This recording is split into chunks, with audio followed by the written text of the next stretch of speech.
வணக்கம் ஃப்ரெண்ட்ஸ். இந்த வீடியோவில் பார்த்தீங்கன்னா 11ஆம் வகுப்பு எக்கனாமிக்ஸில் தமிழ்நாட்டு பொருளாதாரம் அப்படின்ற இந்த யூனிட்டுக்குண்டான இம்பார்ட்டண்ட் கண்டென்ட் தான் இந்த வீடியோவில் நம்ம பார்க்க போகிறோம். ஸோ இதுக்கு முன்னாடி 10th தகவலெல்லாம் பார்த்தோம். இது பார்த்தீங்கன்னா 11ஆவது, அதுவும் எக்கனாமிக்ஸ் எடுத்துருக்கிறேன். சரிங்களா? ஸோ இந்த யூனிட் ரொம்ப ரொம்ப முக்கியமான ஒரு யூனிட்டு. எல்லா எக்ஸாமுக்குமே இதில் கொஸ்டின்ஸ் வரும். பொதுவாகவே கவர்மெண்ட் எக்ஸாமுக்கு இந்த யூனிட்லேருந்து கட்டாயம் கொஸ்டின் வரும். சரிங்களா? அது டிஎன்பிசின்னு கிடையாது, வேறு எந்த கவர்மெண்ட் எக்ஸாம் எடுத்துக்கினாலும் அவ்வளோ ரொம்ப முக்கியமான ஒரு யூனிட்டு.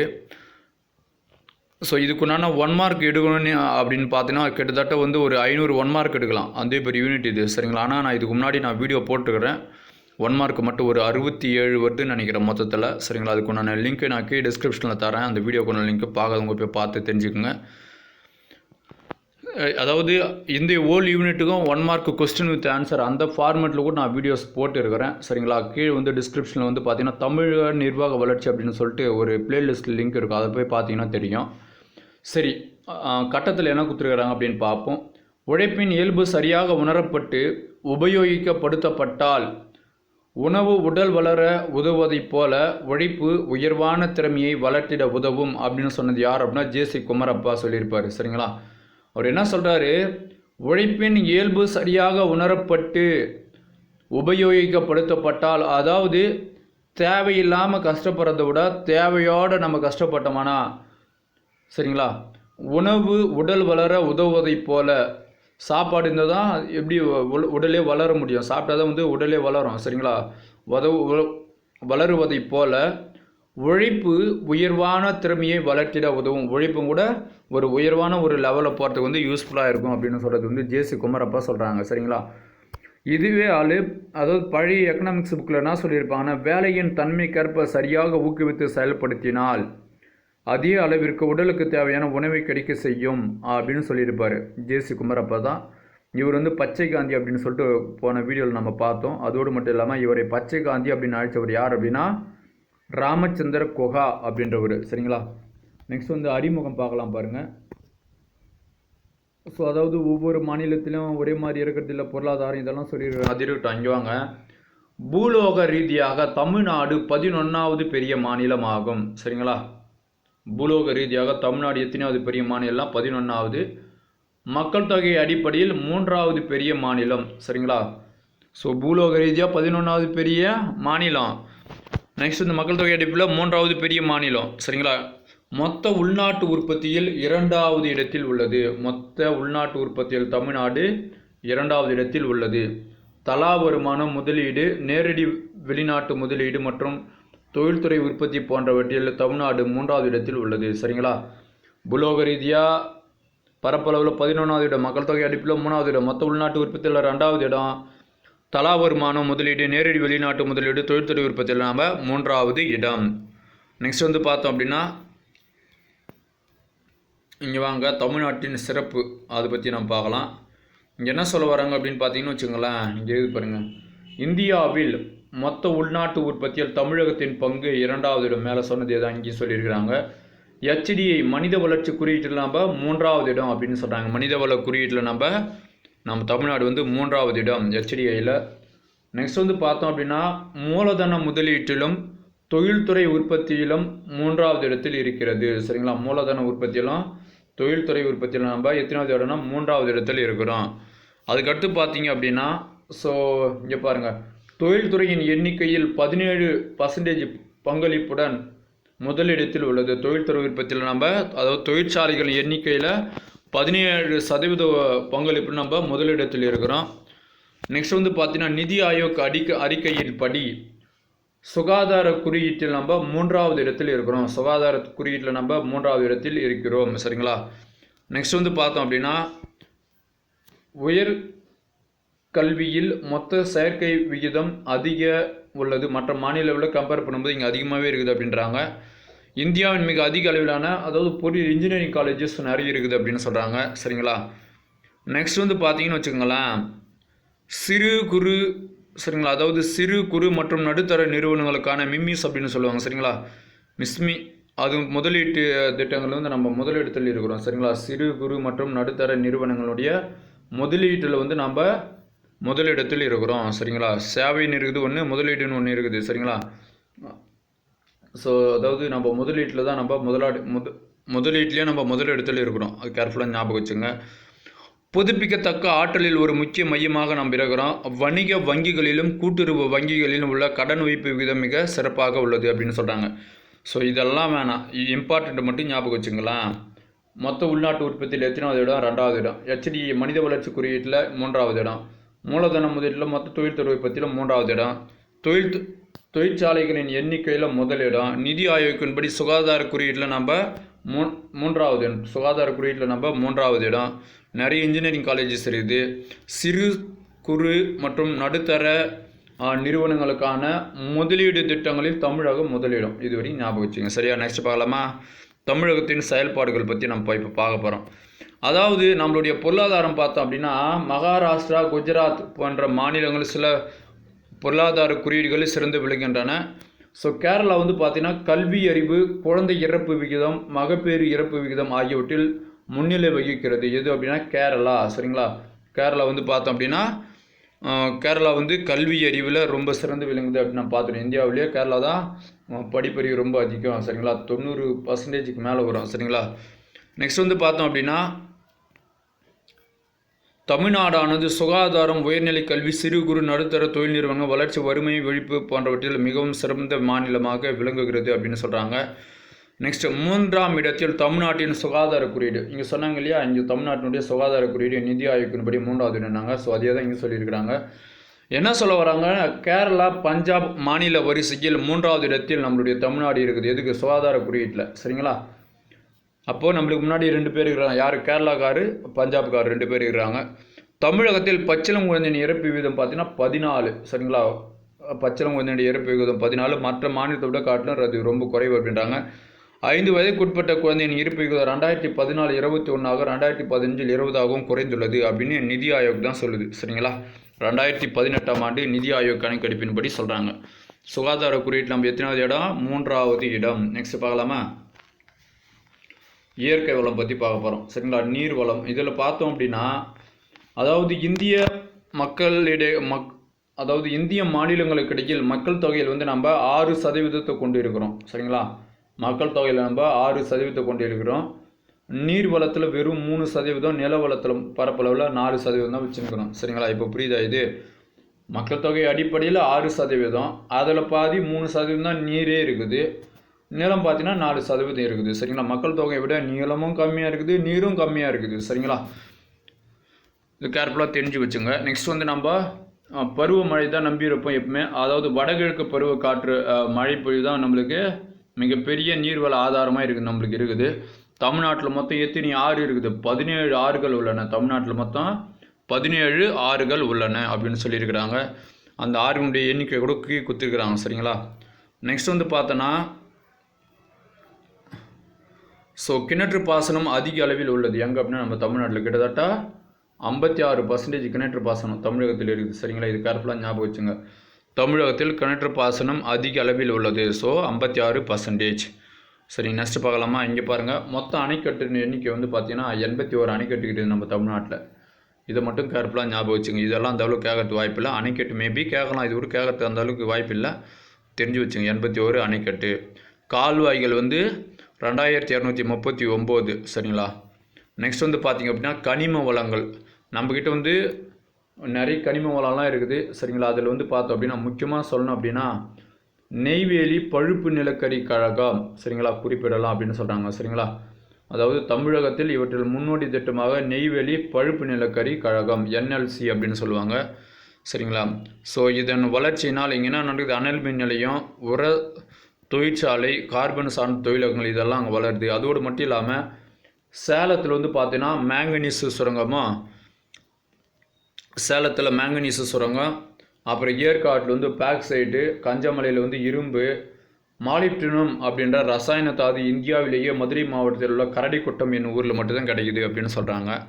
இது கேர்ஃபுல்லாக தெரிஞ்சு வச்சுங்க. சரிங்களா, சேலத்தில் மாங்கனீஸு, ஏற்காட்டில் பாக்சைட்டு, கஞ்சமலையில் இரும்பு தாது, மாலிப்டினம் என்ற ரசாயன தாது எங்கே இருக்குதுன்னா இந்தியாவில் மதுரை மாவட்டத்தில் உள்ள கரடிக்குட்டம் அப்படின்ற ஊரில் மட்டும்தான் கிடைக்குது அப்படின்றாங்க. நெக்ஸ்ட் வந்து பார்த்திங்கன்னா இது வந்து அதாவது கனிம வளங்கள் நம்ம தமிழ்நாட்டில் எந்த அளவுக்கு நாம் பங்கு பெற்றிருக்கிறோம் அப்படின்னா இதில் கொடுத்துருக்குறாங்க. சரிங்களா? ஸோ இதில் வந்து கிராப் வெயிட் கேர்ஃபுல்லாக ஞாபகம் வச்சுக்கோங்க. 33% கிராப் வெயிட்டு. சரிங்களா? இது மட்டும் கேர்ஃபுல்லாக ஞாபகம் வச்சுங்க. மற்றதெல்லாம் முடிஞ்சால் ஞாபகம் வச்சுங்க. மேக்னசைட் வந்து 17%, மோனசைட் வந்து 25%, ரூட்டைல் 77. சரிங்களா? ஸோ இது வந்து கேட்கறதுக்கு வாய்ப்பு வந்து ரொம்ப கம்மி. அதனால தான் வந்து இதை மட்டும் சொன்னேன். சரிங்களா? கிராப் வெயிட் மட்டும் கேர்ஃபுல்லாக ஞாபகம் வச்சுக்கோங்க. 33%. சரிங்களா? நெக்ஸ்ட் பார்க்கலாமா? நெக்ஸ்ட் வந்து பார்த்தீங்கன்னு வச்சுக்கோங்களேன், மக்கள் தொகை. அதாவது 2011ஆம் ஆண்டு மக்கள் தொகை கணக்கெடுப்பின்படி இந்தியாவில் மொத்தம் 121 கோடி பேர் இருக்கிறோம். அதில் வந்து 7.21 கோடி பேர் தமிழ்நாட்டில் மட்டுமே இருக்கிறோம். ஸோ தமிழ்நாடு எத்தனாவது இடத்துல இருக்குது மக்கள் தொகை அடிப்படையில்? 6வது இடம் நம்ம முன்னே பச்சோம். சரிங்களா? நெக்ஸ்ட் வந்து பார்த்தீங்கன்னா, அதாவது ஒரு நாடு ஒரு தனி நாடு ஆகிறதுக்கு உண்டான தகுதி அளவுக்கு இங்கே மக்கள் தொகை இருக்குது அப்படின்னு சொல்லியிருக்கிறாங்க. ஆனால் நம்மளுக்கு முன்னே 6 பேர் இருக்கிறாங்க. அதை நினச்சோம்னா 6 நாடாக பிரிஞ்சு போயிடும் இல்லையா? ஓகே, நெக்ஸ்ட்டு பாருங்கள், மாநிலம், நாடு, மக்கள் தொகை, அதாவது கோடியில் சொல்கிறாங்க. தமிழ்நாடு வந்து 7.2 கோடி, இங்கிலாந்தில் 6.5 கோடி, ஃப்ரான்ஸ்லேயும் 6.5 கோடி தான், இத்தாலியில் 5.9 கோடி. சரிங்களா?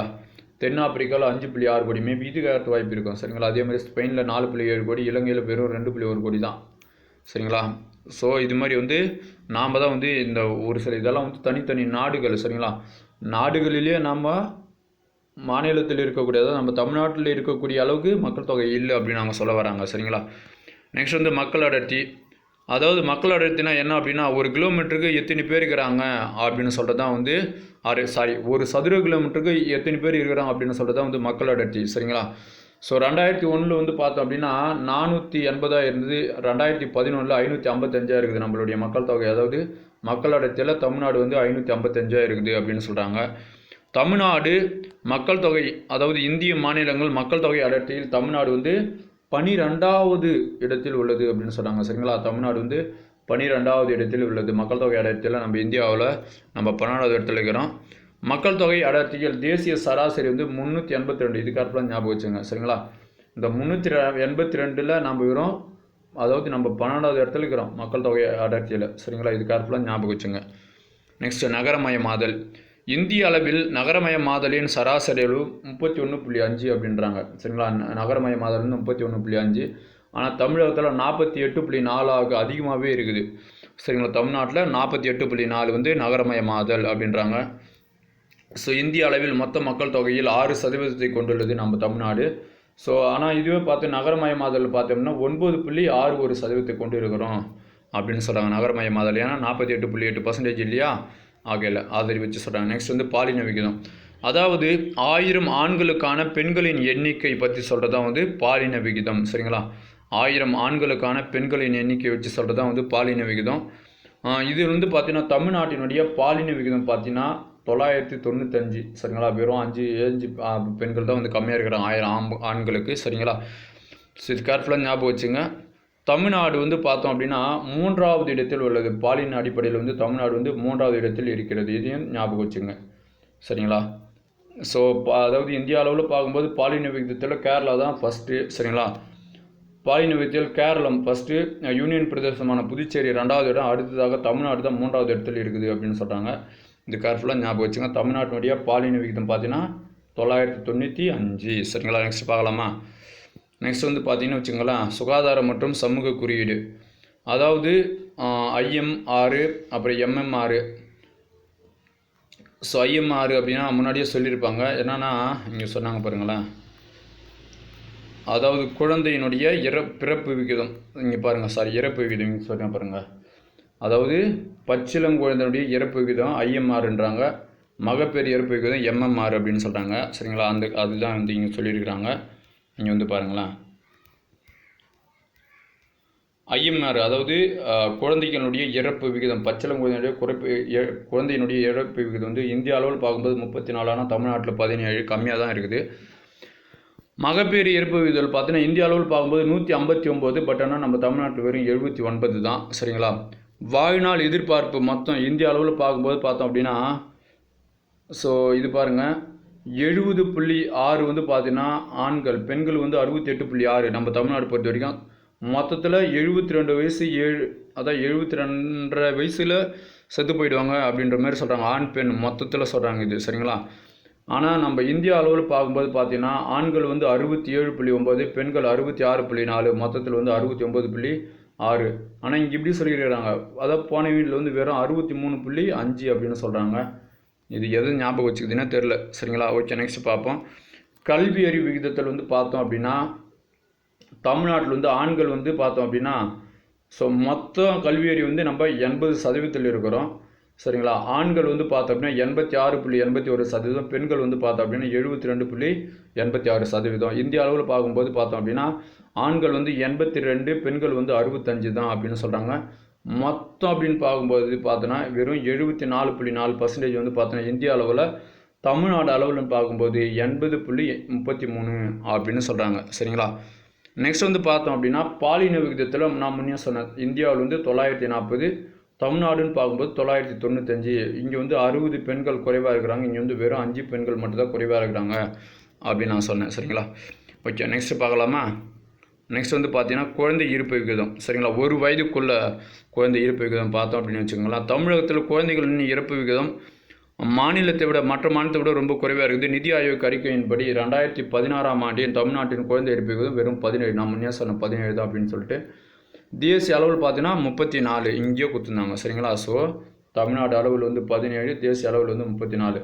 அதே மாதிரி மகப்பேறு அப்படின்னு பார்த்தோம்னா தேசிய அளவில் 159, ஆனால் தமிழ்நாடு அளவில் பார்த்தோம் அப்படின்னா வெறும் 79 தான். சரிங்களா?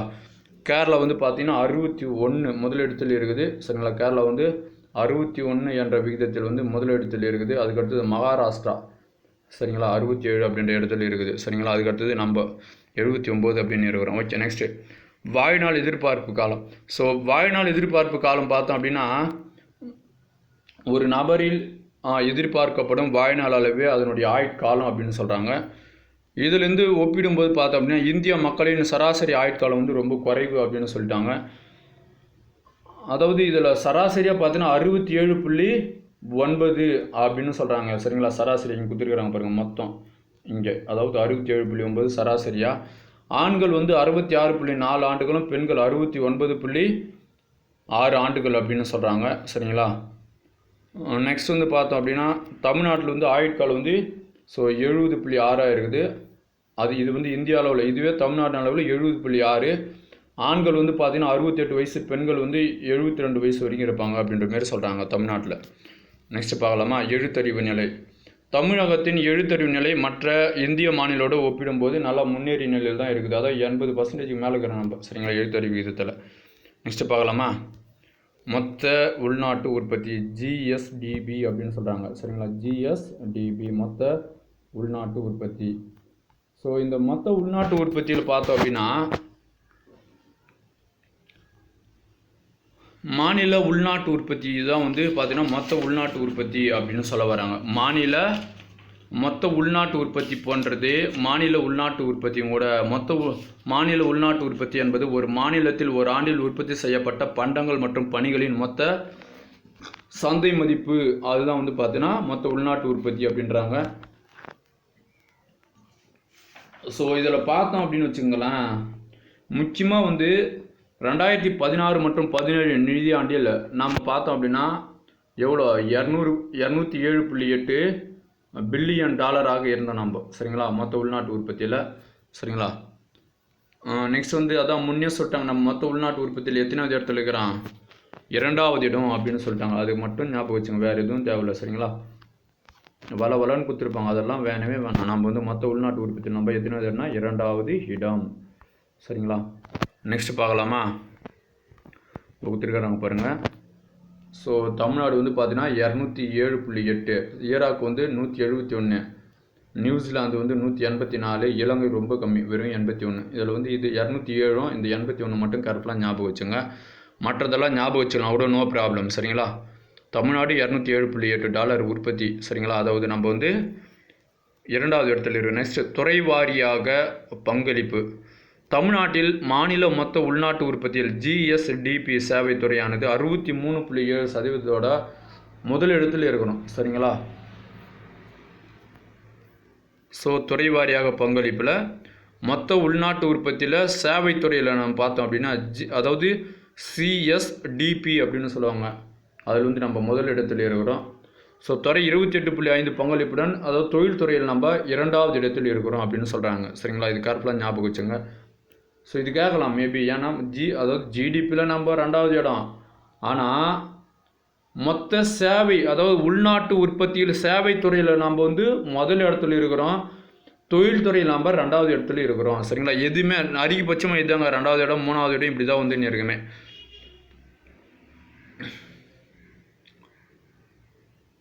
அதாவது உள்நாட்டு உற்பத்தியில் பங்களிப்பானது நம்மளது வந்து 7.76 ஆக உள்ளது அப்படின்றாங்க. சரிங்களா, மாநில உள்நாட்டு உற்பத்தியினுடைய மதிப்பு வந்து நம்மளது 7.76 குறைந்துள்ளது அப்படின்னு சொல்கிறாங்க. சரி, நெக்ஸ்ட் பார்க்கலாமா? நெக்ஸ்ட் வந்து பார்த்தீங்கன்னா, இங்கே வாங்க, தனிநபர் வருமானம். சரிங்களா, தமிழ்நாட்டின் தனிநபர் வருமானம் $2,200 இந்தியாவில் உள்ள பல மாநிலங்களை காட்டிலும் உயர்வாக உள்ளது. சரிங்களா, அப்போது நம்மளுடைய தனிநபர் வருமானம் எவ்வளோ இருக்குது? $2,200. கேர்ஃபுல்லாக ஞாபகம் வச்சுங்க, இது கரெக்ட் வாய்ப்பு இருக்குது.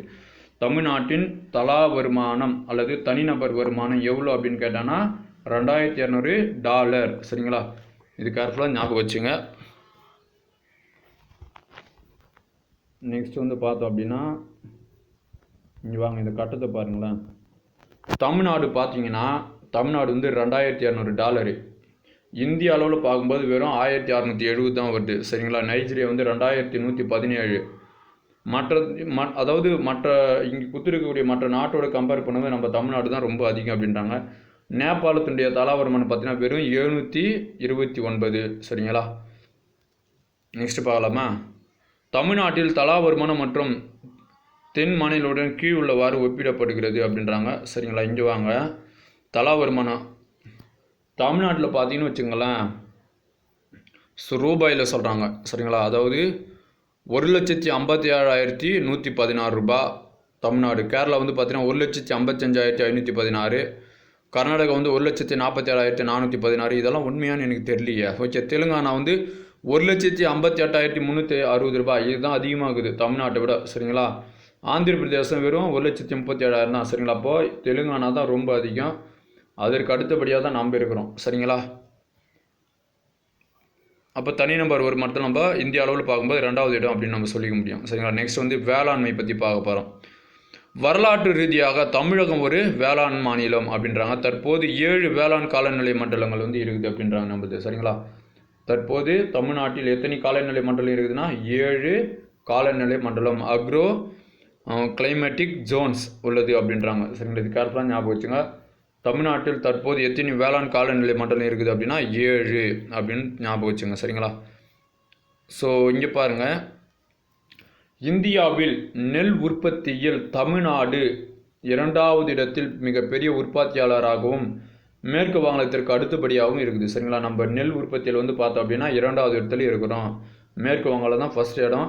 நாம் வந்து மிக அதிக அளவில் ஆற்று நீர் மற்றும் பருவமழையே தான் நம்ம நம்பி இருக்கிறோம் அப்படின்னு சொல்கிறாங்க. சரிங்களா, அதே மாதிரி இங்கே வந்து பார்த்தீங்க அப்படின்னா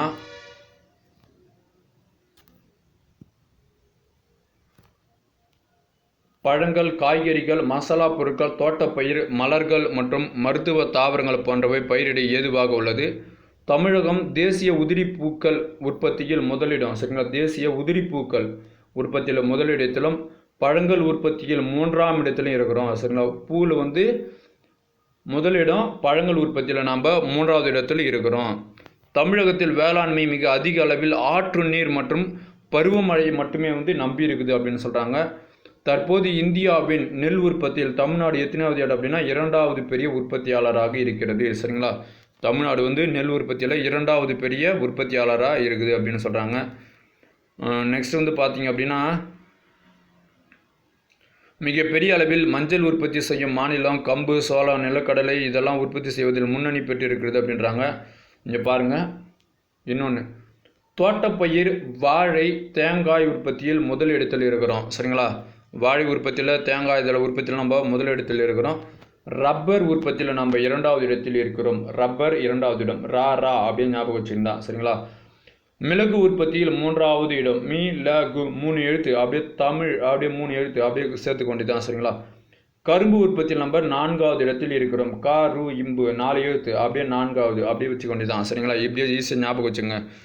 மிளகு உற்பத்தியில் 3வது இடம், கரும்பு உற்பத்தியில் 4வது இடம், ரப்பர் உற்பத்தியில் 2வது இடம். சரிங்களா. அப்புறம் தேங்காய், தோட்டப்பயிர், வாழை, தேங்காய் உற்பத்தியில் நம்ம முதலிடம். சரிங்களா. ஸோ இது கேர்ஃபுல்லாக ஞாபகம் வச்சுங்க. அப்புறம் பழங்கள், அதாவது உதிரிப்பூக்கள் உற்பத்தியில் முதலிடம், பழங்கள் உற்பத்தியில் 3ஆம் இடம். சரிங்களா. நெல் உற்பத்தியில் நம்ம 2வது இடம். இதெல்லாம் வந்து கேர்ஃபுல்லாக ஞாபகம் வச்சுங்க. நெக்ஸ்ட் வந்து பார்த்தோம் அப்படின்னா உணவு தானிய உற்பத்தி. சரிங்களா. ஸோ உணவு தானிய உற்பத்தியில் நெல் உற்பத்தி 79.49 லட்சம் டன் உற்பத்தியோடு முதலிடம் பெற்றுள்ளது. சரிங்களா. இங்கே பாருங்கள், அதாவது எப்போ அப்படின்னா அது 2014 மற்றும் 15 நம்ம முதலிடத்தில் இருந்ததாக சொல்கிறாங்க. 7.49 உற்பத்தியில் சிறு தானியங்கள் 40.79 லட்சம் டன்கள் உற்பத்தி செய்யப்படுகின்றன அப்படின்னு சொல்கிறாங்க. சரிங்களா. நெக்ஸ்ட் வந்து பார்த்தோம் அப்படின்னா, அதாவது இங்கே என்ன சொல்ல வராங்க அப்படின்னா, பருப்பு வந்து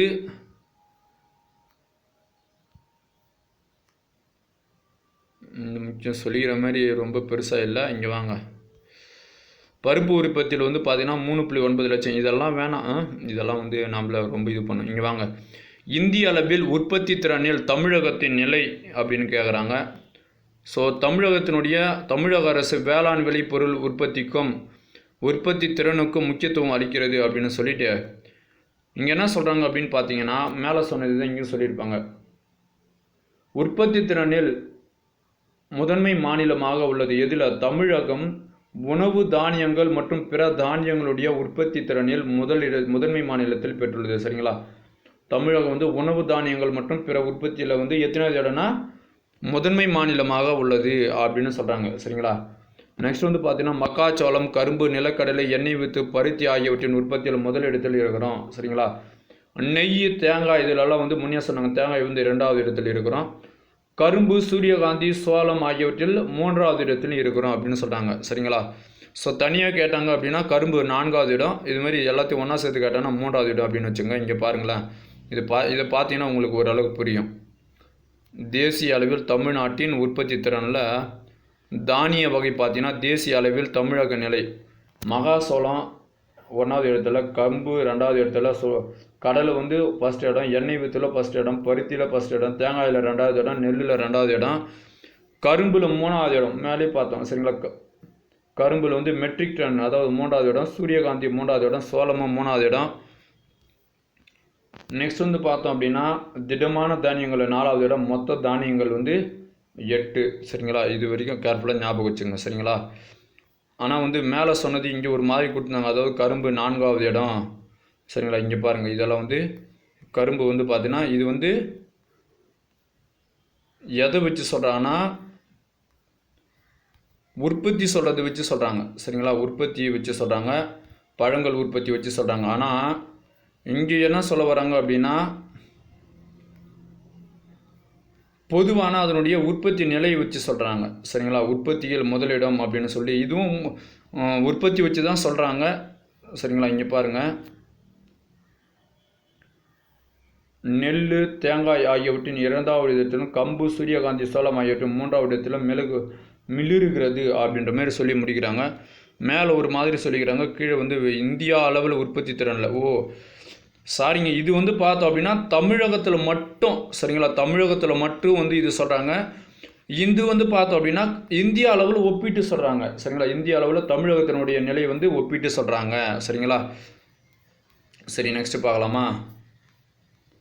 இங்கே வாங்க, அதாவது தொழில்துறை. சென்னை இந்தியாவின் மருத்துவ தலைநகரம் எனவும் வங்கி தலைநகரம் எனவும் அழைக்கப்படுகிறது. சரிங்களா. சென்னை இந்தியாவின் மருத்துவ தலைநகரம் அப்படின்னா வங்கி தலைநகரம் அப்படின்னு அழைக்கப்படுகிறது. சரிங்களா. ஸோ இது கேர்ஃபுல்லாக ஞாபகம் வச்சுங்க. தொழில்துறையில் சென்னை வந்து இந்தியாவின் மருத்துவ தலைநகரம் எனவும் வங்கி தலைநகரம் எனவும் அழைக்கப்படுகிறது. இது வந்து பார்த்தீங்கன்னா உலக வங்கி மற்றும் பன்னாட்டு நிதி நிறுவனங்களிலிருந்து அதிக அளவில் முதலீடு ஈர்த்துள்ளது. அதோடு மட்டும் இல்லாமல் இதை வந்து ஆசியாவின் டெட்ராய்டு அப்படின்னு அழைக்கிறாங்க. சரிங்களா. இது வந்து ஆசியாவினுடைய டெட்ராய்டு என அழைக்கப்படுகிறது. எதைய? நம்ம சென்னை தான். சரிங்களா. நெக்ஸ்ட்டு வந்து பார்த்தோம் அப்படின்னா ஸோ நிறைய வந்து அதாவது தொழிற்பூங்கா, உயிரியல் தொழிற்பூங்கா, சிறுச்சேரி தொழிற்பூங்கா, தகவல் தொழில்நுட்ப பூங்கா இதெல்லாம் இருக்குது அப்படின்றாங்க. அதாவது கார் உற்பத்தியில் நிறைய வந்து இங்கே அதாவது ஸ்ரீபெரும்புத்தூர் போன்ற இடத்துலலாம் சென்னை பன்னாட்டு அளவில் கார் உற்பத்தி ஜாம்பவான் நகரமாக உள்ளது அப்படின்றாங்க. பேருந்து கட்டுமான தொழிலுக்கு பெயர் பெற்ற கரூர். சரிங்களா, பேருந்து கட்டுமான தொழிலுக்கு பெயர் பெற்ற கரூர் தென்னிந்திய பேருந்து கட்டுமான தொழிலுக்காக பங்களிப்பில் 80% உள்ளது அப்படின்னு சொல்கிறாங்க. சரிங்களா, 80% இருக்குதா இந்திய அளவில் பார்க்கும்போது. சரிங்களா, அதாவது தென்னிந்திய பேருந்து கட்டுமான தொழிலுக்கான பங்களிப்பில் தென்னிந்தியாவை பொறுத்த வரைக்கும் 80% கொண்டுள்ளது அப்படின்றாங்க. கரூர் உள்ள தமிழ்நாடு காகித உற்பத்தி நிறுவனம் ஆசியாவிலேயே மிகப்பெரிய சுற்றுச்சூழலுக்கு மதிப்பில்லாத காகித நிறுவனங்களில் ஒன்றாக செயல்பட்டு வருகிறது. சரிங்களா, ஸோ சுற்றுச்சூழலுக்கு பாதிப்பில்லாத வகையில் வந்து பார்த்தீங்கன்னா அந்த அதாவது தமிழ்நாட்டில் கரூரில் இருக்கக்கூடிய காகித உற்பத்தி நிறுவனம் தான் ஆசியாவிலே மிகப்பெரிய சுற்றுச்சூழலுக்கு பாதிப்பில்லாத காகித நிறுவனம் ஒன்றாக செயல்பட்டு வருது அப்படின்றாங்க. எஃகு நகரம் என்று அழைக்கப்படும் சேலம். சரிங்களா, சேலம் தான் வந்து பார்த்திங்கன்னா எஃகு நகரம் அப்படின்னு அழைக்கிறாங்க. சரிங்களா, சேலத்தில் பல பெரிய ஜவ்வரிசு தயாரிப்பு நிறுவனங்களும் கனிம செல்வங்களும் இருக்குது. அப்போது எஃகு நிறுவனம் அப்படின்னு அழைச்சாங்கன்னா எது அப்படின்னு கேட்டோன்னா சேலம். சரிங்களா, நெக்ஸ்ட் வந்து பார்த்தீங்கன்னா சிவகாசி அச்சுத்தொழில் பட்டாசு நிறுவனம் தீப்பெட்டி தயாரிப்பில் முன்னோடியாக உள்ளது. சரிங்களா, நெக்ஸ்ட் வந்து இந்தியாவில் மொத்த தீப்பெட்டி உற்பத்தியில் 90% பங்களிப்பு வந்து சிவகாசி தான் பெற்றிருக்கிறது அப்படின்னு சொல்கிறாங்க. 90% உற்பத்தி சிவகாசியில் உற்பத்தி ஆகிறது. தமிழகத்தின் நுழைவாயில் எது அப்படின்னு கேட்டாங்கன்னா தூத்துக்குடி. தமிழகத்தின் நுழைவாயில் என்று அழைக்கப்படுவது எது அப்படின்னா தூத்துக்குடி. சென்னைக்கு அடுத்தபடியாக வேதிப்பொருட்கள் உற்பத்தியில் 2வது இடத்தில் பெற்றிருக்கிறது எது? தூத்துக்குடி. சரிங்களா, தூத்துக்குடி வந்து வேதிப்பொருள் உற்பத்தியில் வந்து 2வது இடத்தில் உள்ளது. இங்கே பார்த்தீங்கன்னாவே தெரியும் உங்களுக்கு. சரிங்களா, அதாவது இங்கே பாருங்களேன், ராணிப்பேட்டை வந்து தோல். ராணிப்பேட்டை வந்து பார்த்தீங்கன்னா தோல், ஆம்பூரும் தோல், வாணியம்பாடி தோல். சரிங்களா, சேலம் வந்து பார்த்தீங்கன்னா விசைத்தறி, கைத்தறி, ஜவுளி, எஃகு, மரவள்ளி இதெல்லாம் சேலத்தில். சங்ககிரி வந்து லாரி களத்தொழில், அதாவது லாரி களத்தொகுதி. நெக்ஸ்ட் வந்து பார்த்தீங்கன்னா திருச்செங்கோடு வந்து ஆழ்துளையிடும் பணிகள், அதாவது போர்வெல்ஸ் எல்லாம் இருக்குது இல்லையா, அதெல்லாம் வந்து பார்த்தீங்கன்னா திருச்செங்கோடு. நாமக்கல் வந்து போக்குவரத்து, கோழி பண்ணையெல்லாம் நாமக்கல்லில் நிறைய இருக்கும். கரூர் பார்த்தீங்கன்னா வாகன புனைவர் மற்றும் விசைத்தறி இதெல்லாம் வந்து கரூரில். ஈரோடுலேருந்து விசைத்தறி, மஞ்சள் இதெல்லாம் வந்து ஈரோட்டில். கோயம்புத்தூரில் பார்த்தோம் அப்படின்னா நூற்பு ஆலைகள், பொருளியல் தொழிற்சாலைகள் இதெல்லாம் வந்து கோயம்புத்தூரில். திருப்பூர் வந்து பின்னலாடை நகரம், ஆயுத்த ஆடைகள் இதெல்லாம் வந்து திருப்பூர். ராஜபாளையத்தில் பார்த்தோன்னா பருத்தி, அறுவை சிகிச்சை பொருட்கள். சிவகாசியில் சொன்ன மாதிரி தீப்பெட்டி, பட்டாசு தொழிற்சாலை, அச்சிடுதல் இதெல்லாம் வந்து சிவகாசியில் இருக்குது அப்படின்னு சொல்கிறாங்க. சரிங்களா, ராணிப்பேட்டையில் தோல், ஆம்பூர்லையும் தோல், வாணியம்பாடியிலும் தோல். சரிங்களா, சேலத்தில் நம்மளுக்கு தெரியும் விசைத்தறி, கைத்தறி, ஜவுளி, எஃகு நகரம் சொன்னாங்களே அதனால அது எஃகு. லாரி வந்து சங்ககிரி. சரிங்களா, சங்ககிரி லாரி. திருச்செங்கோடு வந்து போரு. நாமக்கல்லில் கோழி பண்ண போக்குவரத்து. கரூரில் வந்து வாகனம் புனைவோர், விசைத்தறி. அதே மாதிரி விசைத்தறி, மஞ்சள் ஈரோடு. சரிங்களா, ஸோ இது பாருங்கள், ஈரோடு, கோயம்புத்தூர், திருப்பூர் இது 3 வந்து பார்த்தோம் அப்படின்னா நெசவு பள்ளத்தாக்கு அப்படின்னு சொல்லுவாங்க. அது கரெக்டாக ஞாபகம் வச்சுங்க. ஈரோடு வந்து பார்த்தீங்கன்னா பொருளியல் தொழிற்சாலைகள், நூற்பாலைகள். திருப்பூர் பார்த்தீங்கன்னா பின்னல் ஆடைகள், ஆயுத்த ஆடைகள் இதெல்லாம் திருப்பூரில். ராஜபாளையம் பொறுத்த வரைக்கும் பருத்தி, அறுவை சிகிச்சை பொருள்லாம் ராஜபாளையத்தில் கிடையாது. சிவகாசி வந்து தீப்பெட்டி, பட்டாசு தொழிற்சாலை, அச்சிடுதல் இதெல்லாம் வந்து பார்த்திங்க அப்படின்னா சிவகாசியில் இருக்குது அப்படின்னு சொல்கிறாங்க. ஸோ இதை வந்து தமிழ்நாட்டின் தொழில் கொத்து அப்படின்னு சொல்கிறது. நெக்ஸ்ட் நான் பார்க்க போகிறது வந்து ஜவுளி பற்றி நாம் பார்க்க போகிறோம். சரிங்களா,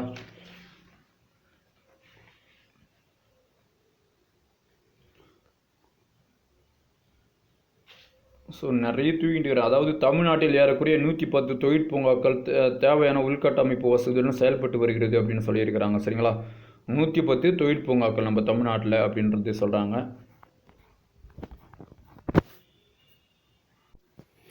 ஸோ அடுத்து பார்த்தீங்க அப்படின்னா ஜவுளித்துறை பற்றி நாம் பார்க்க போகிறோம். சரிங்களா, தமிழ்நாடு இந்தியாவில் மிகப்பெரிய ஜவுளி உற்பத்தி மையம். சரிங்களா, மிகப்பெரிய ஜவுளி உற்பத்தி மையம். அதனால தான் இந்தியாவின் நூல் கிண்ணம் அப்படின்னு சொல்லிட்டு எதை அழைக்கிறாங்கன்னா தமிழ்நாடு அழைக்கிறாங்க. சரிங்களா, தமிழ்நாடு இந்தியாவின் நூல் கிண்ணம் என அழைக்கப்படுகிறது. சரிங்களா, தமிழ்நாடு இந்தியாவின் நூல் கிண்ணம் என அழைக்கப்படுகிறது.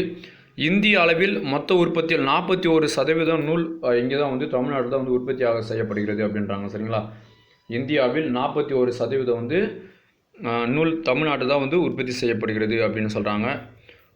நெக்ஸ்ட் வந்து பார்த்தீங்கன்னா இந்திய பொருளாதாரத்தில் ஜவுளித்துறை மிக முக்கிய பங்கு வகிக்கிறது. அதோடு மட்டும் இல்லாமல் நிறைய பேருக்கு வேலை வாய்ப்பெல்லாம் ஏற்படுத்தி தருதுன்றாங்க. மொத்த உள்நாட்டு உற்பத்தியில் ஜவுளித்துறையிலேருந்து நம்மளுக்கு எவ்வளோ கிடைக்குதுன்னா 4% பங்களிப்பு கிடைக்குது அப்படின்னு சொல்கிறாங்க. சரிங்களா, மொத்த உள்நாட்டு உற்பத்தியில் ஜவுளித்துறையிலேருந்து நம்மளுக்கு 4% அளவுக்கு வந்து ஏற்றுமதி வருவாயிலையும் 35% வந்து ஜவுளித்துறையிலிருந்து நம்மளுக்கு கிடைக்கிறது அப்படின்னு சொல்கிறாங்க.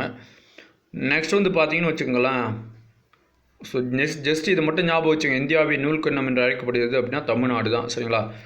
ஸோ நான் முன்ன சொன்ன மாதிரி கோயம்புத்தூர், திருப்பூர், ஈரோடு மற்றும் திண்டுக்கல், கரூர் போன்ற பகுதிகளெல்லாம் பார்த்தீங்கன்னா நிறைய நூற்பாய்கள்லாம் பயன்படுத்தப்பட்டு வருகிறது அப்படின்னு சொல்லியிருக்கிறாங்க. சரிங்களா?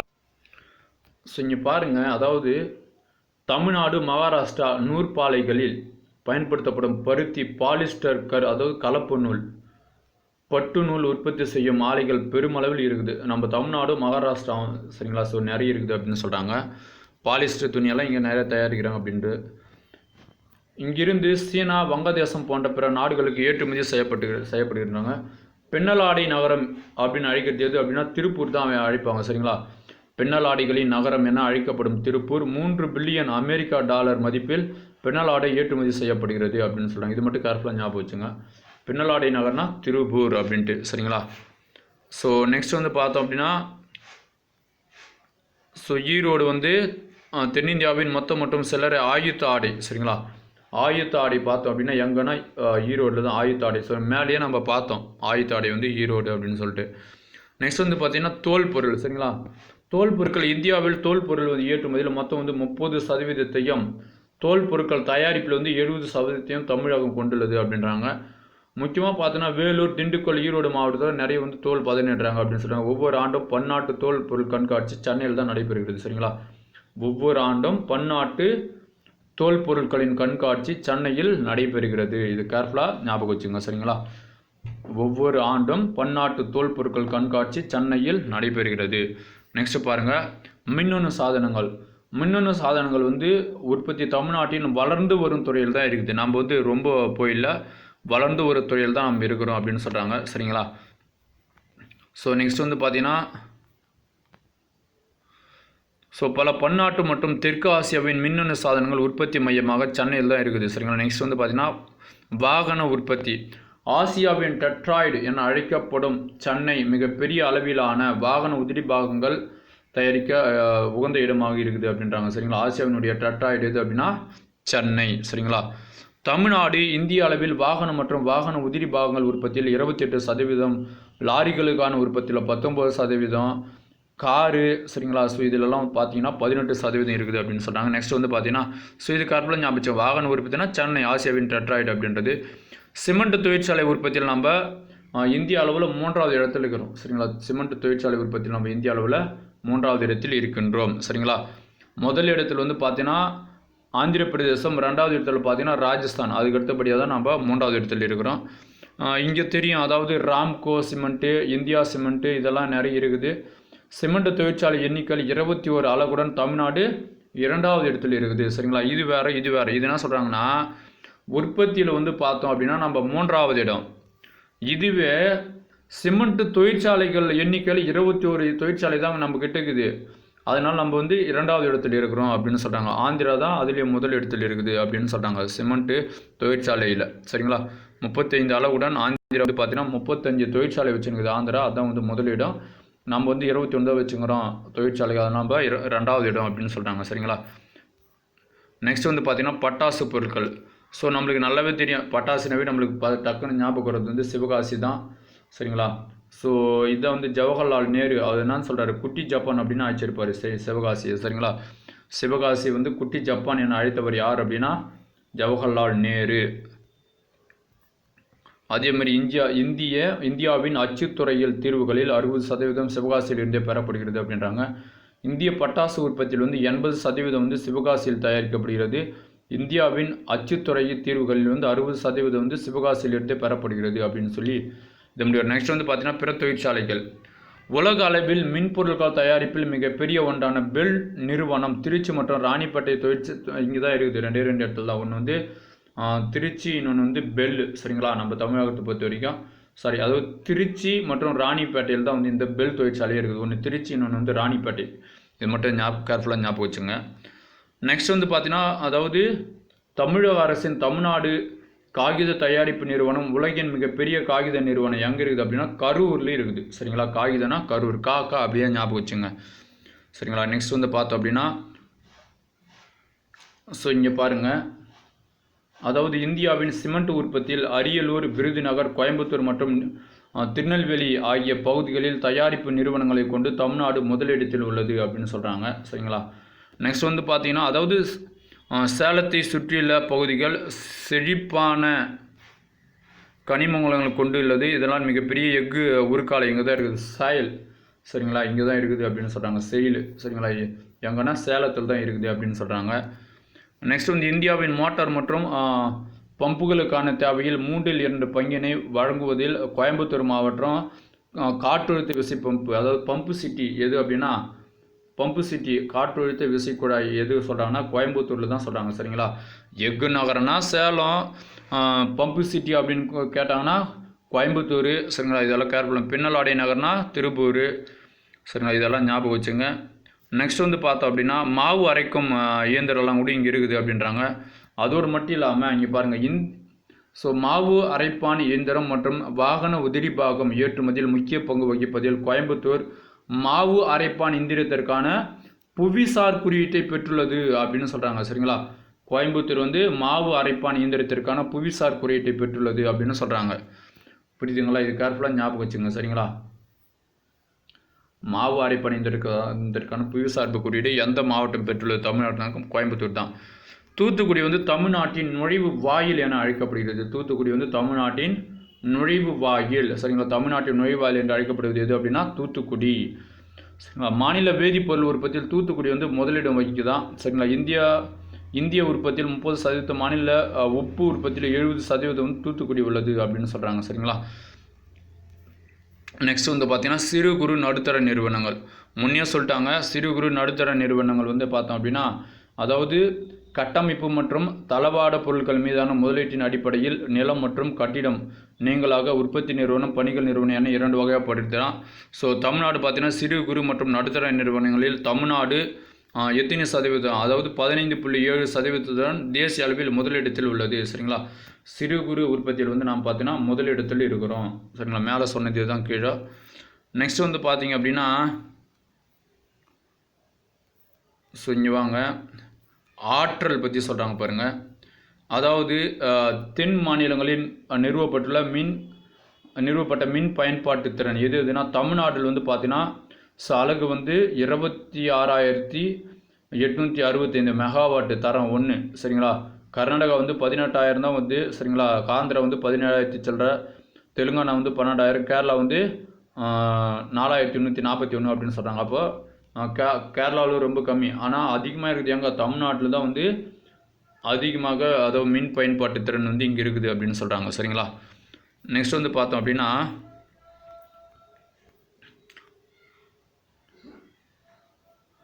ஸோ அதாவது முப்பந்தல் காற்றாலை மையம் கிராம மக்களுக்கு தேவையான மின்சாரத்தை வழங்கும் ஒரு புதுப்பிக்கத்தக்க எரிசக்தி ஆதாரமாக உள்ளது. எங்கே? முப்பந்தல். சரிங்களா. முப்பந்தல் காற்றாலை மையம். இது கேர்ஃபுல்லாக ஞாபகம் வச்சுங்க. முப்பந்தல் காற்றாலை மையம் கிராம மக்களுக்கு தேவையான மின்சாரத்தை வழங்கும் ஒரு புதுப்பிக்கத்தக்க எரிசக்தி ஆதாரமாக உள்ளது.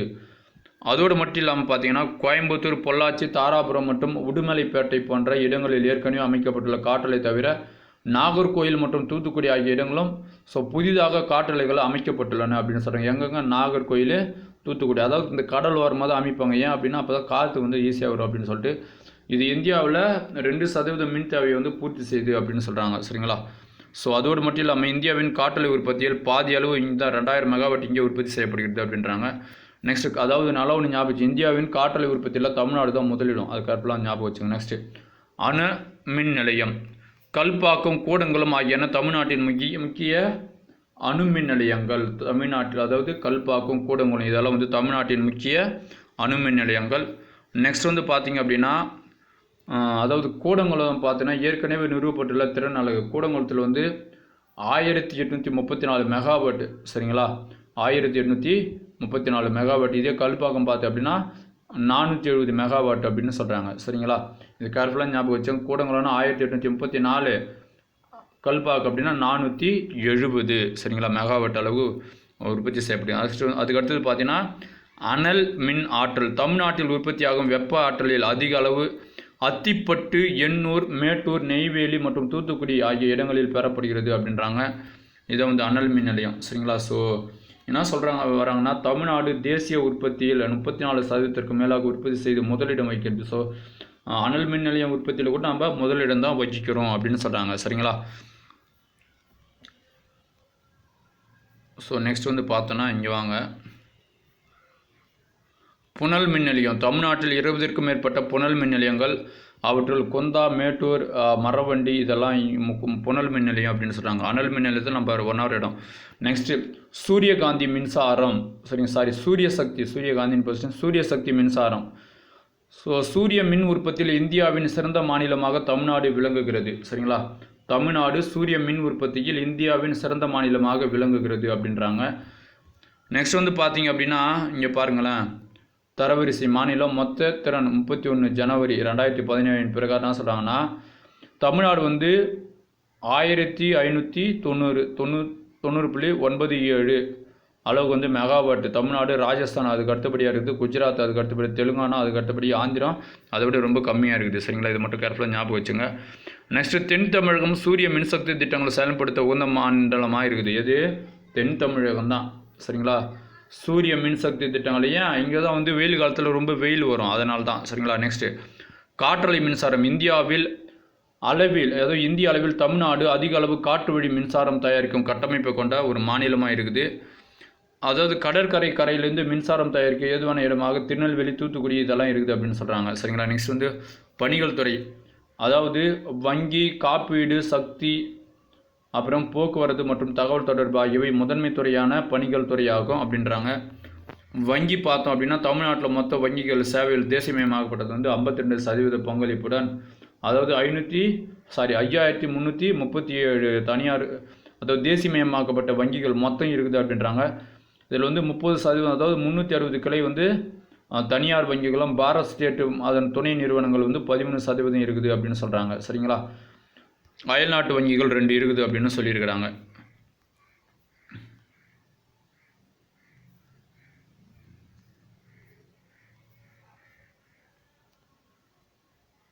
நெக்ஸ்ட் வந்து பார்த்தீங்க அப்படின்னா கல்வியில் பாருங்கள். அதாவது பள்ளி கல்வி பார்த்தீங்கன்னா நிகர மாணவர் சேர்க்கை விகிதம் வந்து தமிழகத்தில் அதிகரித்துள்ளது. நிதி ஆயோக் அறிக்கையின்படி 2015 மற்றும் 2014 துவக்க நிலை அளவில் நிகர மாணவர் சேர்க்கை விகிதம் தமிழ்நாடு வந்து 89.2% கேரளா வந்து 79.94% இருக்குது அப்படின்ற மாதிரி சொல்லியிருக்கிறாங்க. இது உலக அளவில் 59%. இதெல்லாம் அவ்வளோ கொஸ்டின் வராது. சரிங்களா? துவக்கப்பள்ளி பார்த்தீங்கன்னா மொத்தம் 35,414 இருக்குதான் நம்ம தமிழ்நாட்டில். நடுநிலைப்பள்ளி 9,708 இருக்குது அப்படின்னா, உயர்நிலைப்பள்ளி 12,911. ஸோ துவக்கப்பள்ளி தான் அதிகம், 35,000. அதுக்கடுத்து உயர்நிலை மற்றும் மேல்நிலைப்பள்ளி வந்து பார்த்தோன்னா 12,991, 12,911. நடுநிலைப்பள்ளி வந்து பார்த்தீங்கன்னா 9,708 அப்படின்னு சொல்கிறாங்க. சரிங்களா? அதாவது பள்ளி. அதுக்கடுத்து உயர்கல்வியெல்லாம் பார்த்தீங்க அப்படின்னா மற்ற மாநிலங்களை காட்டிலும் தமிழ்நாட்டில் முதன்மை பெற்று, அதாவது எப்படி சொல்கிறது, உயர்கல்விக்கான மொத்த சேர்க்கை விகிதத்தில் தமிழ்நாடு தொடர்ந்து பிற மாநிலங்களை காட்டிலும் முதன்மை பெற்று முதலிடத்தில் உள்ளது. சரிங்களா? அதாவது உயர்கல்வியில் பார்த்தீங்க அப்படின்னா பசங்க வந்து தமிழ்நாட்டில் தான் நிறைய பேர் ஜாயின் பண்ணுறாங்க, முதலிடம் இதுதான் அப்படின்னு சொல்கிறாங்க. சரிங்களா? ஸோ நெக்ஸ்ட் வந்து பார்த்தீங்கன்னா 59 பல்கலைக்கழகங்கள், 40 மருத்துவக் கல்லூரிகள் இருக்குது. சரிங்களா? தமிழ்நாட்டில் 59 பல்கலைக்கழகம், 40 மருத்துவக் கல்லூரி, 517 பொறியியல் கல்லூரி, 2260 கலைக்கல்லூரி இதெல்லாம் இருக்குது அப்படின்றாங்க. 447 பல் தொழில்நுட்ப கல்லூரிகளும் 20 பல் தொழில்நுட்ப மருத்துவக் கல்லூரிகளும் இருக்குது அப்படின்ற மாதிரி சொல்கிறாங்க. சரிங்களா? இது கேர்ஃபுல்லாக ஞாபகம் வச்சுக்கோங்க, பொறுத்துக்களுக்கு ஆகிறது வாய்ப்பு இருக்குது. அதாவது 59 பல்கலைக்கழகம் இருக்குதான், 40 மருத்துவக் கல்லூரி இருக்குதான், 517 இன்ஜினியரிங் காலேஜ் இருக்குது, ஆர்ட்ஸ் அண்ட் சயின்ஸ் வந்து 2260 இருக்குது அப்படின்றாங்க. அதோடு மட்டும் இல்லாமல் 447 பல் தொழில்நுட்ப கல்லூரி இருக்குது, 20 வந்து பல் மருத்துவக் கல்லூரி இருக்குது. ஒவ்வொரு ஆண்டும் தமிழகத்திலேருந்து கிட்டத்தட்ட 4 லட்சம் பேர் வந்து முடிச்சுட்டு வெளிவராங்க அப்படின்ற மாதிரி சொல்லியிருக்கிறாங்க. சரிங்களா? நெக்ஸ்ட் வந்து கல்வி கடன். அதாவது கவர்மெண்ட்டே வந்து பார்த்தோம் அப்படின்னா ஆந்திர பிரதேசம் 11.2% 2ஆம் இடத்தில் உள்ளது அப்படின்றாங்க. ஸோ மகாராஷ்டிரா வந்து 3வது இடத்தில் இருக்குது. தமிழ்நாடு இந்திய அளவில் அதாவது பயனாளிகள் நிறைய பேர் இருக்கிறாங்க அப்படின்ற மாதிரி சொல்லியிருக்கிறாங்க. சரிங்களா? அதாவது 2013-14 2015 வரை பொதுத்துறை வங்கிகள் முக்கிய துறைகளில் வழங்கும் கடன்கள் அளவு 20.8% கல்வி கடனாக வழங்கியுள்ளது. ஆந்திர பிரதேசம் 11. அப்போது கடன் வழங்குதல் வந்து நாம் தான் வந்து ஃபஸ்ட் இடம், ஆந்திர பிரதேசம் 2வது இடம், மகாராஷ்டிரா 3வது இடம். சரிங்களா? இது கேர்ஃபுல்லாக ஞாபகம் வச்சுங்க.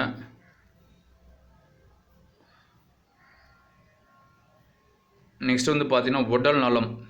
நாம் வந்து பார்த்தீங்கன்னா 3 அடுக்கு உடல்நல அடிப்படை கட்டமைப்பு கொண்டு இருக்கிறோம். நாம் வந்து 3 அடுக்கு உடல்நல அடிப்படை கட்டமைப்பை நாம் பெற்றிருக்கிறோம். தமிழ்நாடு 3 அடுக்கு உடல்நல அடிப்படை கட்டமைப்பு வந்து பெற்றிருக்கிறோம் அப்படின்னு சொல்கிறாங்க. சரிங்களா? ஸோ நெக்ஸ்ட் வந்து பார்த்திங்க அப்படின்னா மார்ச் 2015 தமிழகத்தில் 34 மருத்துவமனைகளையும் அதாவது 229 துணை மருத்துவமனைகளும் இருக்குது அப்படின்றாங்க. சரி, இதெல்லாம் அவ்வளோ வராது. நெக்ஸ்ட் வந்து பார்த்தீங்கன்னா தொலைத்தொடர்பு. இந்தியாவில் இணையதளத்தின் அதாவது பயன்பாட்டில் வந்து மகாராஷ்டிரா மாநிலம் தான் அதிகப்படியாக இருக்குது இணைய பயன்பாட்டில் அப்படின்னு சொல்கிறாங்க. சரிங்களா? ஸோ இதனை தொடர்ந்து தமிழ்நாடு வந்து 2வது இடத்துல நம்ம நெட் யூஸ் பண்ணுறோம். அதுக்கடுத்தது ஆந்திரா, கர்நாடகாலாம் இருக்குது அப்படின்னு சொல்கிறாங்க. ஸோ நெக்ஸ்ட் வந்து போக்குவரத்து பொறுத்த வரைக்கும் பார்த்தோம் அப்படின்னா அதாவது நம்ம தான் வந்து நிறைய வந்து போக்குவரத்து வசதியெல்லாம் பெற்றிருக்கிறோம் அப்படின்ற மாதிரி சொல்லியிருப்பாங்க இந்திய அளவில் பார்க்கும்போது. நெக்ஸ்ட் வந்து பார்த்திங்கன்னா சாலை வசதியில் வந்து மாநிலத்தில் 28 தேசிய நெடுஞ்சாலைகள் இருக்குது, 536 கிலோமீட்டர் தொலைவில் இணைக்கிறது அப்படின்றாங்க. தங்க நாற்கர திட்டம் முனையமாக நமது மாநிலம் உள்ளது அப்படின்னு சொல்கிறாங்க. சரிங்களா? அதுக்கடுத்தது வந்து பார்த்தோம் அப்படின்னா தேசிய நெடுஞ்சாலை இதெல்லாம் இருக்குது அப்படின்றாங்க. ஸோ அதாவது போக்குவரத்தில் நாட்டிலேயே தமிழ்நாடு 2வது இடத்தில் உள்ளது. சரிங்களா? போக்குவரத்தில் வந்து நாட்டிலேயே தமிழ்நாடு 2வது இடத்தில் உள்ளது. போக்குவரத்தில் நம்ம 2வது இடம்.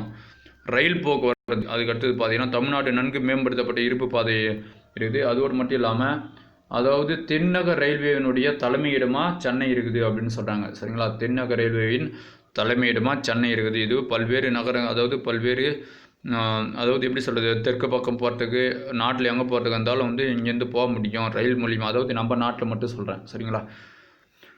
ஸோ நெக்ஸ்ட் வந்து பார்த்தீங்க அப்படின்னா ஸோ அதாவது மெட்ரோ ரயில் போக்குவரத்து விரைவு பார்த்தோம் அப்படின்னா எப்போனா 2017 மே மாதம் போல் தொடங்கினாங்க. நம்ம அதாவது இது பார்த்த மெட்ரோ ரயில் வந்து 6வது மெட்ரோ ரயில் தான் நம்மளுது. சரிங்களா? ஃபஸ்ட்டு வந்து கொல்கத்தா, 2வது மும்பை, அது மாதிரி வரும். நெக்ஸ்ட் வந்து வான்வழி போக்குவரத்து. அதாவது நன்கு முக்கிய சர்வதேச விமான நிலையம் இருக்குது.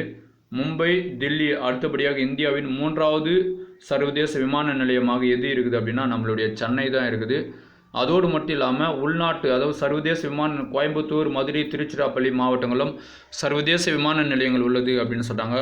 உள்நாட்டு விமான நிலையம் தூத்துக்குடி, சென்னை அதாவது தூத்துக்குடி, சேலம், மதுரை இதெல்லாம் வந்து உள்நாட்டு விமான நிலையங்களும் இருக்குது அப்படின்னு சொல்கிறாங்க. சரிங்களா? நெக்ஸ்ட் வந்து துறைமுகம். அதாவது நம்ம தமிழ்நாடு பொறுத்த வரைக்கும் 3 பெரிய துறைமுகம் சென்னை, எண்ணூர், தூத்துக்குடி 3 பெரிய துறைமுகம் இருக்குது. 23 சிறிய துறைமுகங்களும் இருக்குது. சரிங்களா? ஸோ நடுத்தர துறைமுகம் எது அப்படின்னு கேட்டாங்கன்னா நாகப்பட்டினம் ஒரு நடுத்தர துறைமுகம். சரிங்களா? நெக்ஸ்ட் பார்க்கலாமா? அவ்வளோதான். அதாவது இங்கே பாருங்கள், 2வது முக்கிய துறைமுகம் வந்து நம்மளுடைய சென்னையில் இருக்கக்கூடிய துறைமுகம் தான் வந்து 2வது முக்கிய துறைமுகம். இது வந்து ஒரு செயற்கை துறைமுகம். இது கேர்ஃபுல்லாக ஞாபகம் வச்சுங்க. சரிங்களா? சென்னை துறைமுகம் கண்டெய்னர்களை கையாளும் திறன் கொண்ட இந்தியாவின் 2வது முக்கிய செயற்கை துறைமுகம் அப்படின்றாங்க. நெக்ஸ்ட் வந்து பார்த்திங்கன்னா சுற்றுலா.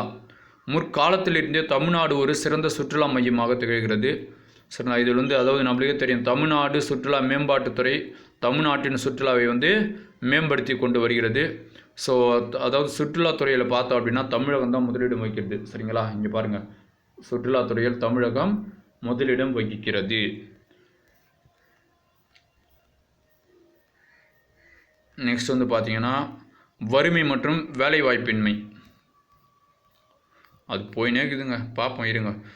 வறுமை மற்றும் வேலைவாய்ப்பின்மை. அதாவது தேசிய அளவில் தமிழகம் வந்து 22வது இடத்தில் இருக்குது வறுமையில். சரிங்களா? வறுமை மற்றும் வேலைவாய்ப்பின்மையில் வந்து நம்ம 22வது இடத்துல இருக்கிறோம் அப்படின்னு சொல்கிறாங்க. நெக்ஸ்ட்டு தமிழ்நாடு இந்தியாவின் வளமான மாநிலங்கள் ஒன்று. ஸோ ஓரளவு வந்து வளர்ந்துட்டு தான் இருக்குது அப்படின்ற மாதிரி இங்கே சொல்ல வருவாங்க. சரிங்களா? இப்போ தமிழ்நாட்டில் வறுமையின் அளவு குறைவாக உள்ளது. சேவைத்துறை வளர்ச்சி விளைவாக 2005க்கு பிறகு இந்தியாவின் மிக வேகமாக வளரும் மாநிலம் ஒன்றாக தமிழ்நாடு திகழ்கிறது அப்படின்றாங்க. நெக்ஸ்ட்டு தொகுப்புரை. இதெல்லாம் விட இங்கே வாங்க, இங்கே தான் முக்கியமாக இருக்குது. தமிழ்நாட்டு மக்கள் தொகை வளர்ச்சி 2011 கணக்கெடுப்பின்படி மொத்த மக்கள் தொகை எவ்வளோ அப்படின்னா முன்னே சொன்ன 7.21 கோடி அப்படின்னு தோராயமாக. நெக்ஸ்ட் வந்து பார்த்தீங்கன்னா ஆண்கள் வந்து பார்த்தீங்கன்னா 36, அதாவது 36 ஞாபகம் வச்சுங்க. பெண்கள் வந்து 35 சொல்கிற சரிங்களா. ஸோ அதாவது மொத்தத்தில் வந்து 7.21 கோடி சரிங்களா. அதில் வந்து 36.1 கோடி வந்து ஆண்கள், 35.9 கோடி வந்து பெண்கள் சரிங்களா. தோராய பிறப்பு விகிதம் 1000க்கு வந்து பிறப்பு விகிதம் பார்த்தோம் அப்படின்னா 15.7, இறப்பு விகிதம் 7.4. இதை நம்ம மேலேயே பார்த்தோம் சரிங்களா. பிறப்பு விகிதம் வந்து அதாவது தமிழ்நாட்டின் அளவு வந்து 15.7, இறப்பு விகிதம் வந்து 7.4 சரிங்களா. வளர்ச்சி விகிதம் HDA வந்து 8.3 சரிங்களா. இது கரெக்டாக ஞாபகம் வச்சுங்க. அதிக மக்கள் தொகை கொண்ட மாவட்டம் எது அப்படின்னா ஸோ சென்னை, காஞ்சிபுரம், வேலூர், திருவாரூர் இதெல்லாம் வந்து அதிக மக்கள் தொகை கொண்ட மாவட்டம் சார். சென்னை, காஞ்சிபுரம், வேலூர், அதாவது திருவாரூர் அப்படின்னு சொல்கிறது. நெக்ஸ்ட் வந்து பார்த்தீங்கன்னா குறைவான மக்கள் தொகை கொண்டது எது அப்படின்னு கேட்டோன்னா பெரம்பலூர், நீலகிரி, அரியலூர், தேனி சரிங்களா. ஸோ இதெல்லாம் வந்து குறைவான மக்கள் தொகை கொண்ட மாவட்டம். மக்கள் தொகை அடர்த்தி வந்து சதுர கிலோமீட்டருக்கு பார்த்தீங்கன்னா நம்மளுக்கு 555 இருக்குது சரிங்களா. 555%. நெக்ஸ்ட் வந்து பார்த்திங்க அப்படின்னா மிக அதிக அடர்த்தி கொண்ட மிக அதிக அடர்த்தி வந்துன்னா கன்னியாகுமரியும் சென்னையும் தான் வந்து மிக அதிக அடர்த்தி. குறைவான அடர்த்தி பார்த்தீங்கன்னா நீலகிரி, திருச்சிராப்பள்ளி வந்து குறைவான அடர்த்தி. பாலின விகிதத்தில் பார்க்கும்போது நம்ம வந்து 995, இதில் வந்து பார்த்தீங்கன்னா 987 பெண்கள் அப்படின்னு சொல்கிறாங்க சரிங்களா. அதாவது பாலின விகிதத்தில் 1000 ஆண்களுக்கு வந்து 995, 2011 பிரகாரம் 2001 பார்த்தீங்கன்னா 987. ஸோ இதுலேயும் வளர்ந்துருக்கிறாங்க அப்படின்னு தான் சொன்னோம். அதிக பாலின விகிதம் கொண்ட மாவட்டம் எது அப்படின்னா நீலகிரி, அதாவது 1041, கன்னியாகுமரி வந்து 1031, நாகப்பட்டினம் 1025 சரிங்களா. இது கரெக்டாக ஞாபகம் வச்சுங்க. அதிக பாலின விகிதம். ஸோ நம்ம தமிழ்நாடு பொறுத்த வரைக்கும் நீலகிரி தான் 1041, கன்னியாகுமரி 1031, அதை விட ஒரு 10 கம்மி. நாகப்பட்டினம் வந்து 1025. நெக்ஸ்ட் வந்து பார்த்தீங்கன்னு வச்சுங்களேன் குறைவான பாலின விகிதம் கொண்ட மாவட்டம் எது அப்படின்னா தேனி 900, தருமபுரி அதை விட கம்மி 946 சரிங்களா. குறைவான பாலின விகிதம் கொண்ட மாவட்டம் சரிங்களா. இது வந்து தேனி வந்து 900 பெண்கள். நெக்ஸ்ட் வந்து தருமபுரியில் 946 பெண்கள் அப்படின்னு சொல்கிறாங்க. ஸோ அப்போ வந்து குறைவான பாலின விகிதம் அப்போ தேனி தான் சொல்லணும், தருமபுரி சொல்லக்கூடாது. ஓகே, நெக்ஸ்ட் பார்க்கலாமா. அதாவது குழந்தை பாலின விகிதம், அதாவது 0லேருந்து 6 வயதுக்குட்பட்ட குழந்தைகள் வந்து 946 பெண் குழந்தை 2011 சரிங்களா. ஸோ 2001 942 பெண் குழந்தை அப்படின்னு சொல்கிறாங்க. ஸோ அதாவது 2001 விட 2011 கொஞ்சம் கூடுதலாகவே இருக்குது அப்படின்றாங்க. அதிக குழந்தை பாலின விகிதம் கொண்ட மாவட்டம் எது அப்படின்னா நீலகிரி, கன்னியாகுமரி அது 2 தான் சரிங்களா. நெக்ஸ்ட் வந்து பார்த்தீங்கன்னா குறைவான குழந்தை பாலின விகிதம் கொண்ட மாவட்டம் கடலூர், அரியலூர் அப்படின்றாங்க. எழுத்தறிவு விகிதத்தில் நம்ம மொத்தம் வந்து 80.33 சரிங்களா. இது 2011. 2001 பார்த்தீங்கன்னா 73.45. ஆண்கள் எழுத்தறிவு விகிதம் வந்து 86, பெண்கள் எழுத்தறிவு விகிதம் வந்து 86%. ஆண்கள், பெண்கள் வந்து பார்த்தீங்கன்னா 73.86%. நெக்ஸ்ட் வந்து பார்த்தோம் அப்படின்னா எழுத்தறிவு கல்வி விகிதம் கொண்ட மாவட்டத்தில் கன்னியாகுமரி தான் ரொம்ப அதிகம் 92.14, சென்னை வந்து 90.33. குறைந்த எழுத்தறிவு விகிதம் பார்த்தோம் அப்படின்னா தருமபுரி சரிங்களா. குறைந்த எழுத்தறிவு விகிதம் தருமபுரி சரிங்களா. அரியலூர் அதுக்கு அடுத்த நிலையில் இருக்குது சரிங்களா. ஸோ இங்கே பாருங்கள் தனிநபர் வருமானம் அதாவது ஒரு தனிநபர் வருமானம் வந்து மொத்த மாநில உள்நாட்டு உற்பத்தி டிவைடட் பை மாநில மக்கள் தொகை சரிங்களா. மக்கள் தொகைக்கு ஏற்ற மாதிரி தான் அது வந்து வகுத்தணும் சரிங்களா. அதாவது மொத்த மாநில உள்நாட்டு உற்பத்தி டிவைடட் பை மாநில மக்கள் தொகை, இதுதான் வந்து பார்த்தீங்கன்னா தனிநபர் வருமானம் அப்படின்னு சொல்கிறாங்க சரிங்களா. ஸோ நெக்ஸ்ட் வந்து பார்க்க போகிறது வந்து பார்த்தீங்கன்னா ஸோ கொஸ்டின் அண்ட் ஆன்சர் தான் நம்ம பார்க்க போகிறோம்.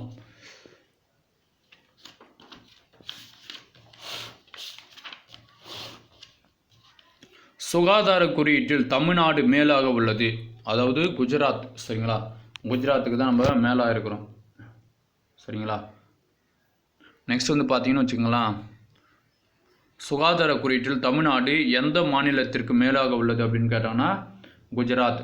பாலின விகிதத்தில் தமிழ்நாட்டின் தரம், பாலின விகிதத்தில் நம்ம எத்தனை இடத்தில் இருக்கிறோம் அப்படின்னா 3வது இடத்தில் இருக்கிறோம். பாலின விகிதத்தில் தமிழ்நாட்டின் தரம் 3வது இடம். தமிழ்நாடு எதில் வளமானது அப்படின்னு கேட்குறாங்க சரிங்களா. மனித வளத்தில் வந்து வளமானது. அதுக்கு அடுத்த கொஸ்டின் பாருங்கள். நீர்ப்பாசனத்தின் முக்கிய ஆதாரம் எது அப்படின்னு கேட்டிங்க அப்படின்னா அதாவது நம்ம முன்னே பார்த்தோம் எது கிணறுகள் தான் வந்து நீர்ப்பாசனத்தினுடைய முக்கிய ஆதாரமாக இருக்குது வந்து கிணறு சரிங்களா.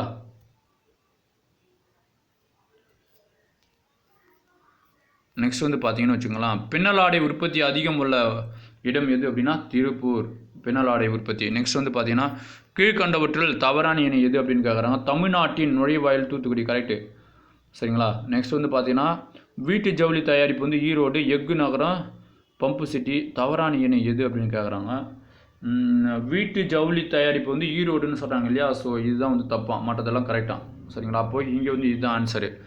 ஸோ நெக்ஸ்ட்டு பாருங்கள், கீழுள்ள நகரங்களில் எதில் சர்வதேச விமான நிலையம் இல்லை அப்படின்னு கேட்குறாங்க. எதில் இல்லை சர்வதேச விமான நிலையம் பார்த்தா அப்படின்னா தூத்துக்குடியில் இல்லை, சரிங்களா. நெக்ஸ்ட்டு, பயிர் உற்பத்தியில் எந்த பயிரை தவிர தமிழ்நாடு முன்னிலையில் உள்ளது அப்படின்னு கேட்குறாங்க. ஏலக்காய் தவிர, சரிங்களா, மற்றதெல்லாம் நம்ம முன்னிலையில் இருக்கிறோம். நெக்ஸ்ட்டு 9வது, எந்த பயிர் உற்பத்திக்காக அதிக பரப்பு நிலம் பயன்படுத்தப்படுகிறது அப்படின்னா நெல் தான், சரிங்களா.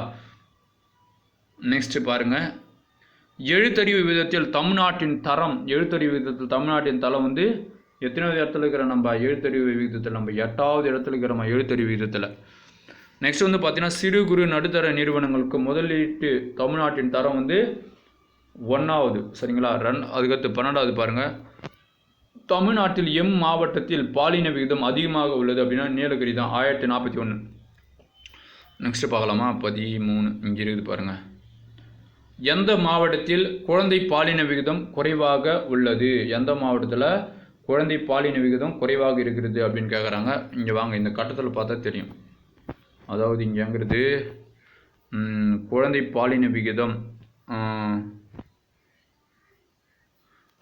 இங்கே பாருங்க, குறைவான குழந்தை பாலின விகிதம் வந்து கடலூர், அப்புறம் அரியலூர், சரிங்களா. அப்போ வந்து இங்கே என்ன வரும்,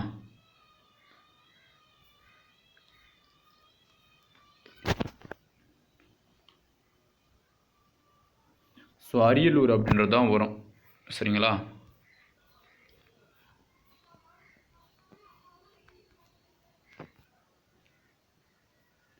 நெக்ஸ்ட், எந்த யூனியன் பிரதேசத்தில் பாலின விகிதம் அதிகமாக உள்ளது அப்படின்னு கேட்குறாங்க. எந்த யூனியன் பிரதேசத்தில் பாலின விகிதம் அதிகமாக இருக்குதுன்னா பாண்டிச்சேரி. ஸோ இங்கே குத்துருக்குது, ஆனால் இது பாண்டிச்சேரி விட டெல்லி தான் அதிகம், பட் ஆனால் இங்கே தான் குத்துருக்காங்க, அதாவது 1038. நெக்ஸ்ட் பாருங்கள்,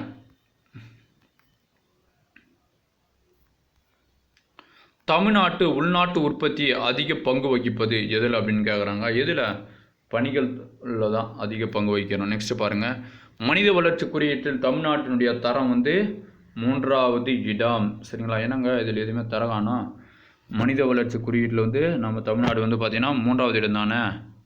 ஒரே நிமிஷம் இருங்க, இப்போ தான் மேலே பார்த்துக்கிட்டு இருந்தோம். ஸோ இங்கே பாருங்கள், மனித வளர்ச்சி குறியீட்டில் தமிழ்நாட்டின் தரம் வந்து புக்கில் வந்து 3வது இடம் அப்படின்னு கொடுத்துருக்குறாங்க. பட் ஆனால் இங்கே ஆப்ஷன் சூஸ் பண்ண சொல்கிறாங்க 7வது இடம்ட்டு, அது வந்து டவுட்டு. பட் ஆனால் உள்ள பட்சது வந்து மனித வளர்ச்சி குறியீட்டில் வந்து தமிழ்நாடு 3வது இடம் தான். ஸ்பிக் அமைந்துள்ள இடம் எங்கே அப்படின்னா நம்மளுக்கு தெரியும், தூத்துக்குடி. டைசலின் பகுதி எது அப்படின்னு கேட்குறாங்க. அதாவது டைசல் பார்த்தோம் அப்படின்னா எங்கே இருக்குது, தூத்துக்குடியில் தான் இருக்குது, சரிங்களா. அதாவது ஒரே நிமிஷம், ஸ்பிக் அமைந்துள்ள இடம் தூத்துக்குடி, டைசலின் பகுதி எது அப்படின்னு கேட்குறாங்க. அது வந்து உயிரி பூங்கா, சரிங்களா, உயிரி பூங்கா, ஆப்ஷன் அதுதான் ஆன்சரு. 19 பாருங்கள், சிமெண்ட் உற்பத்தியில் தமிழ்நாடு இந்தியாவில் எத்தனையாவது நிலையில் உள்ளது அப்படின்னு கேட்குறாங்க. 3வது இடத்தில் உள்ளது. தென்னக ரயில்வேயின் தலைமையிடம் சென்னை, சரிங்களா. அவ்வளோதான் இந்த ஒரு யூனிட் தமிழ்நாட்டு பொருளாதாரம். இதை நீங்கள் தனியாக பச்சிங்கன்னு வச்சுங்களா, மண்டை பிச்சுன்னு போயிடும், சரிங்களா. ஸோ அதனால் வந்து இந்த வீடியோ வந்து ஸ்கிப் பண்ணாமல் முழுமையாக பாருங்கள். இங்கே என்ன ஒன்றுனா, அதாவது இந்த இந்திய அளவில் உற்பத்தி திறன் தமிழகத்தினுடைய நிலையும், அப்புறம் உணவு தானிய உற்பத்தியில் நம்ம எந்தெந்த இடத்துல இருக்கிறோம். ஸோ இது கொஞ்சம் கன்ஃபியூஸ் ஆகிற மாதிரி இருந்தது, சரிங்களா. இந்த கொஞ்சம் கேர்ஃபுல்லாக லிசன் பண்ணிக்கங்க, சரிங்களா. இந்த வீடியோ உங்களுக்கு பிடிச்சிருக்கு நான் நம்புகிறேன். இந்த வீடியோ உங்களுக்கு பிடிச்சிருந்துன்னா மறக்காமல் லைக் பண்ணுங்கள். இந்த வீடியோ பற்றின தகவலை கீழே கமெண்ட் பண்ணுங்கள், உங்களுடைய ஃப்ரெண்ட்ஸுக்கு ஷேர் பண்ணுங்கள். இது வரைக்கும் நம்மளுடைய லோக்கல் தமிழ் டிஎன்பிஎஸ்சி ஷார்ட்கட் சேனலை சப்ஸ்கிரைப் பண்ணாதுங்க, ப்ளீஸ் சப்ஸ்கிரைப் பண்ணிக்க. அப்படியே பக்கத்தில் இருக்கக்கூடிய பெல் சிம்பலை கிளிக் பண்ணி வச்சுக்கோங்க. இந்த வீடியோவை பார்த்துருக்கு நன்றி. அடுத்த ஒரு வீடியோவில் சந்திப்போம். நன்றி.